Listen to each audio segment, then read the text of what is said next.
Zee 24 तास, एक पाऊल पुढे.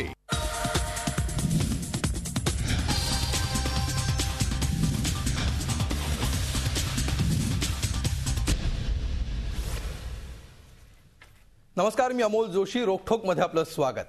आज आपण चर्चा करणार आहोत एका नाजूक, संवेदनशील आणि वादग्रस्त विषयावर.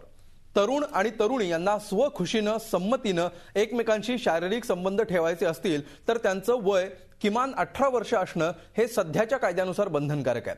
मात्र दिल्ली बलात्कार प्रकरणानंतर नेमण्यात आलेल्या न्यायमूर्ती JS वर्मा कमिटीनं ही वयोमर्यादा 16च ठेवा अशी शिफारस केली आणि सरकारनं या वयोमर्यादेवर शिक्कामोर्तब करायचं ठरवलंय.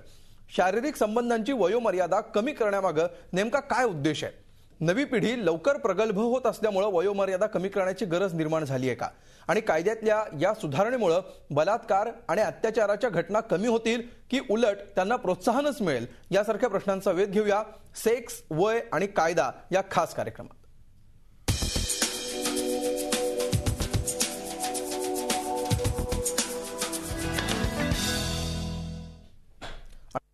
बघूया या विषयावरचा एक खास रिपोर्ट.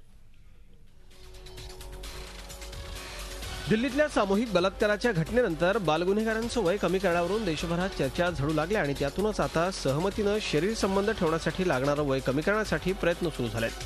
केंद्र सरकार आणत असलेल्या नव्या गुन्हेगारी कायदा विधेयकामध्ये शरीर संबंध ठेवण्यासाठी लागणारं वय 18 ऐवजी 16 वर आणण्याची तरतूद अपेक्षित आहे. तसंच लैंगिक अत्याचाराऐवजी बलात्कार हा शब्द वापरला जाणार आहे. मुलगा आणि मुलगी हे दोन्ही आता लवकर वयात येत असल्यानं या नव्या तरतुदींचं डॉक्टरांनी स्वागत केलंय. हे जे चांगला केलं आहे, मला वाटते this is a good thing what has been done. कारण की मुलांची कामेच्छा, कामभावना, मुलं किंवा मुलीची ते आता जल्दी सुरुवात होतात. माझी प्रॅक्टिसमध्ये पण मला तसंच मी बघते. शारीरिक संबंध ठेवण्यासाठी 16व्या वर्षी शरीरात महत्त्वपूर्ण बदल होत असले तरी मानसिकदृष्ट्या असे संबंध ठेवण्यासाठी हे वय योग्य नसल्याचं काही तज्ज्ञांचं मत आहे. त्यामुळे आणखीनच गुंतागुंत वाढण्याची भीतीही त्यांनी व्यक्त केली आहे. ह्याच्याने चांगलंच आपल्याला काही निकाल मिळेल असं वाटत नाही. समाजात आणखीन समस्या वाढू शकणार, आणखीन काही काही निरनिराळ गोष्टीचं आपल्याला सामोरे करावं लागेल. 16 वर्षाची मुलगी कन्सेन्शुअल सेक्समध्ये तयार झाली सुद्धा, ती एक प्रेग्नन्सी झाला तर आई व्हायला तयार असणार का? आणि तेवढ्या लहान वयापासून तिच्यावर ते बोजची गरज आहेत का? हा पण एक महत्त्वाचा आपण विचार करायला पाहिजे. दिल्ली सामूहिक बलात्काराच्या घटनेनंतर उसळलेला जनक्षोभ शमवण्यासाठी केंद्र सरकारनं न्यायमूर्ती वर्मांची समिती नेमली. परंतु त्यांनी सुचवलेल्या केवळ 2 सूचना स्वीकारून इतर सूचना कशासाठी भाषणात गुंडाळून ठेवण्यात येत आहेत असा प्रश्न विचारला जातोय. झी 24 ताससाठी कृष्णात पाटील, मुंबई. आणि चर्चेला सुरुवात करण्यापूर्वी आपण बघूया आजचा रोखठोक प्रश्न.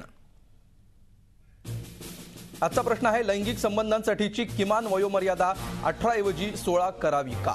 या विषयावर तुम्ही तुमचं रोखठोक मत मांडण्यासाठी www.facebook.com/झी24तास वर जाऊन तुमचं मत नोंदवू शकता. त्याचबरोबर 24तास.com वर लॉग इन करून सुद्धा तुम्ही तुमचं मत नोंदवू शकता. कार्यक्रमाच्या शेवटी आपण बघणार आहोत की या विषयावर लोकांनी काय कौल दिलाय. आणि या विषयावर चर्चा करण्यासाठी आपल्या स्टुडिओमध्ये आहेत ज्येष्ठ कायदेतज्ञ ॲडव्होकेट निलेश पावसकर. त्याचबरोबर आपल्या स्टुडिओमध्ये आहेत प्रसिद्ध मानसोपचार तज्ज्ञ डॉक्टर संदीप जाधव.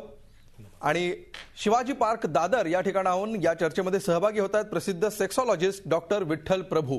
हे तिन्ही पाहुणे आपल्याला अत्यंत सुपरिचित आहेत. आपापल्या क्षेत्रातले नामवंत म्हणून ह्या पाहुण्यांची संपूर्ण महाराष्ट्राला ओळख आहे. आपण या चर्चेला सुरुवात करूया डॉक्टर विठ्ठल प्रभू यांच्यापासून. प्रभू सर, तुमचा या क्षेत्रातला अनुभव दांडगा आहे.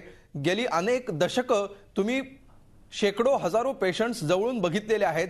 त्यांची मानसिकता काय असते, कशा प्रकारे या विषयाकडे समाजाकडून बघितलं जातं, यांचा सुद्धा तुमचा बारकाईने अभ्यास आहे. काही वर्षांपूर्वीपर्यंत 16 हीच वयोमर्यादा होती. ती मध्यंतरी 18 करण्यात आलेली होती. आता ती परत 16 करण्याचा सरकारने घाट घातलेला आहे. उद्या त्याबाबत मंत्रिमंडळामध्ये प्रस्ताव येणार आहे आणि त्यानंतर त्याचं कायद्यात रूपांतर करण्याचा सरकारचा विचार आहे, सरकारचं प्लॅनिंग आहे. एक सेक्सॉलॉजिस्ट म्हणून, या विषयाचे अभ्यासक म्हणून तुम्ही काय सांगाल? 18 वरून 16 वय करणं योग्य ठरेल असं तुम्हाला वाटतं का? मला हे योग्य वाटत नाही. याचं कारण आपण थोडंसं इथे निसर्गाला काय अभिप्रेत आहे हे आपण विचार केला पाहिजे. हो, पुरुष आणि स्त्री, मुलाचं रूपांतर पुरुषात होतं, मुलीचं रूपांतर स्त्रीत होतं आणि सजातीय आकर्षण निर्माण होतं. त्याला काही केमिकल्स तयार होतात शरीरामध्ये आणि त्या केमिकल्समुळे या दोघांमध्ये स्त्री पुरुषामध्ये आकर्षण निर्माण होतं. याला आपण प्रेम असं म्हणतो, पण ते खरं आकर्षण असतं, कारण यामुळे प्रजोत्पादन व्हावं अशी निसर्गाची इच्छा असते. हो. इथे सेक्स म्हणजे केवळ आनंद घेणं किंवा प्रजोत्पादन करणं हे नसून काही जबाबदारी आहे, परिणामांची जिम्मेदारी स्वीकारणं आवश्यक आहे. इथे वयात आपण लग्नासाठी वय ठरवलेलंच आहे, कारण 18 वर्ष मुलीचं वय, 21 वर्ष मुलाचं वय व्हायला पाहिजे. याचं कारण तोवर शारीरिक परिपक्वता झाली नसते, तिला आई होण्यासाठी जी क्षमता लागते ती क्षमता तिच्यात आलेली नसते आणि त्याच्या आधी जर काही मातृत्व आलं तर ते घातक ठरू शकतं बाळासाठी. आणि हे झालं इतकं असं असताना, हा कायदा असताना केवळ त्याच्या आधी 16 वर्ष वय करणं म्हणजे विवाहापूर्वी तुम्ही विवाह करणं शक्य नाही, पण शरीर संबंध ठेवायला हरकत नाही असा त्याचा अर्थ झाला. म्हणजे विवाहपूर्व शरीर संबंधाला संमती देण्यासारखं झालं, कारण शरीर तयार नसतं. बरं, आणखीन एक गोष्ट आहे की इथे परिणामांची जिम्मेदारी माहीत नाही किंवा त्याच्याची जबाबदारीची काही जाणीव नाही आणि अशा वेळेला मानसिक परिपक्वता देखील 18 वर्षाच्या मुलीला कुठे असते. कोणता आपला जोडीदार असतो. झी 24 तास एक पाऊल पुढे.